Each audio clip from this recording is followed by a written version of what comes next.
It is a commandment by fundamentalists worldwide and dictators who become jealous of successful minority ethnic groups or sexual groups who appear to be overachieving and humiliating the true culture of the country, whether it be Germany, Turkey, Iraq, Uganda, South Africa, or Jamaica. The only answer is ethnic or sexual cleansing of the infidel. The word means non-believer. To a dictator, it means that this person is not sufficiently subservient and could threaten his dominion. The dictator is made rabid by jealousy, one of the venial sins. Like that victim of hydroencephalitis, Elephant Man, whose songs are all about killing faggots, who he offers to the crocodile the machete or the anal spike, like the Spanish Inquisition. This is a real man, all right. This is the kind of man I'd like to have an hour with two bulldogs holding him down and a toolkit to experiment with. In another cell block, the girls are shooting up because there is nothing else to do at all. No books, only letters, pictures of loved ones, and you are with whoever is keeping you safe, unless you are lucky enough to be too old or too tough. You don't need me to tell you this. We have Lifetime, the channel for women.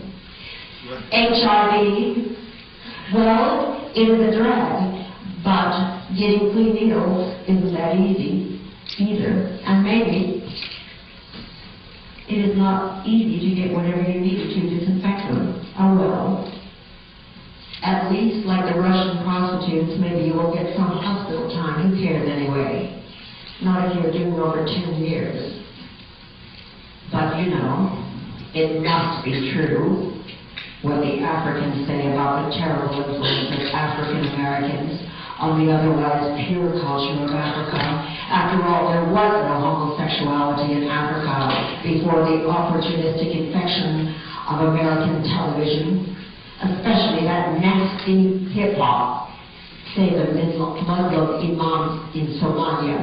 It is all that downloading that makes these cows go mad. Of course, anyone with a working brain knows that the download has nothing to do with homosexuality, or when it does, it uses the power ritual for a closet. Many of us know that the hip-hopper who takes the tranny home gets fucked in the ass. Well, the tranny says, "Girl, now that we know that you are the man, can I please take off this wig? It is 100 degrees in here."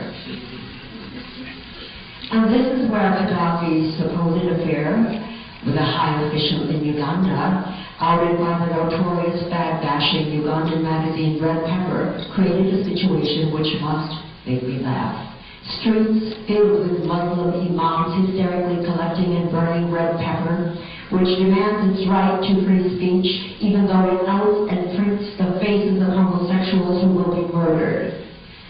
But this is the murder of animals, and is not unlawful. Homos are not considered to be human beings, therefore they have no rights. Infidel, non-believer, what are you doing for your country? Where are your progeny? A non-breeder, you are unnatural and must be eliminated for the public good. Practitioner of treason. Introduction. Sympathy for the dope fiend.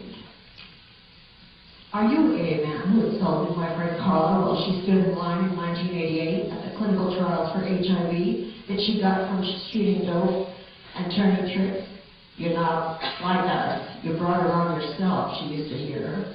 Every world culture has had its drugs, its alcohol. Greeks, who are notorious for being heathens, leave out our liquor better than most cultures. And so what is wrong with hashish, opium, or our American refined morphine, heroin, etc., etc.? If you can't handle your shit, well then don't take it. Don't blame it on the drug. Why the moral disgust of the dope fiend? The problem for the dope fiend is her problem and nobody else's. People run over children every day while drunk. Drinks are served 1 million times a day, so let's cut to the chase. Let's have some sympathy for the joke made. Women who are nurturers, the caregivers, the rape victims, the scapegoats, those without any entitlement whatsoever who bleed every month for 40 years, give birth to untold amount of diseases, aside from the ones that give birth to untold amount of children, get diseases that men give them, except for prostate cancer, who die in childbirth after giving birth to endless children. We don't deserve a morphine weekend? Don't give me that motherfucking Tylenol, you sanctimonious prick. Or Vicodin or OxyContin. I am over that shit crap. It's bad for my stomach.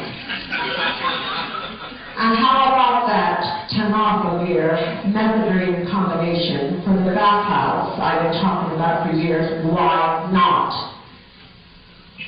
Don't blame the drug. Mix and match. And deny only one thing. The judgment of God.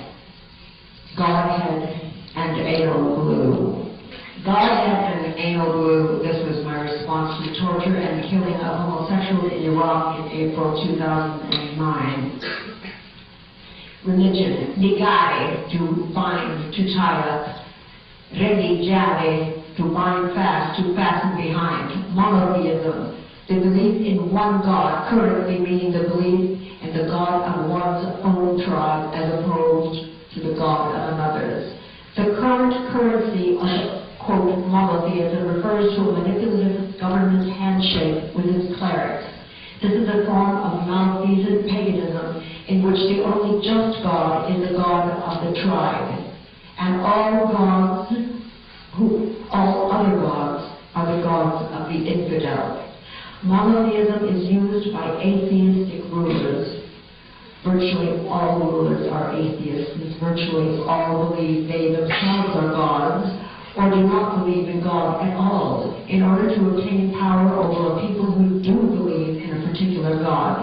Thusly, following their ruler is easily misconstrued as obedience to their God.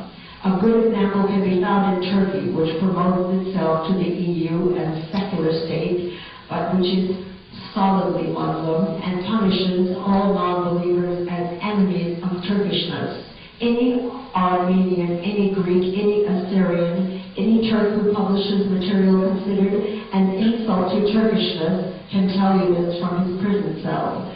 Where are their temples of worship of the Eastern Orthodoxy? I am reminded of a Dwayne Reed picture puzzle box entitled The Saint Hagia Sophia Mosque. Quite a fascinating piece of propaganda, no doubt swallowed whole by most Americans, if they were not the warning sticker that did not say, "Please do not eat puzzle pieces." Punishment of an infidel, a non-believer, for example, a woman or homosexual who by definition are born infidels, is rewarded in heaven with 20 virgins in some religions. Quite a noble reward for punishing slackers of the faith. Good citizenship or even martyrdom, however, in older books of learning, books far older than those of Judaism, Christianity or Islam, for example, is considered a simple act of justice and in extreme cases, heroism. And this action is rewarded only by the protagonist's knowledge that his soul has not been split by his body, from his body by the temptations of hypocrisy, cowardice, or greed. In the great pagan religions which predated monotheism, even as the latter originally existed, the hero did that which was commanded by his spirit in order to die an honorable death. He did not believe in an afterlife. He expected no reward for his actions other than peace of mind. Thus, what are referred to as martyrs by religions that cajole their brethren to do things with false promises of heavenly bliss are no more than unenlightened tools of purported monotheists who are often tyrants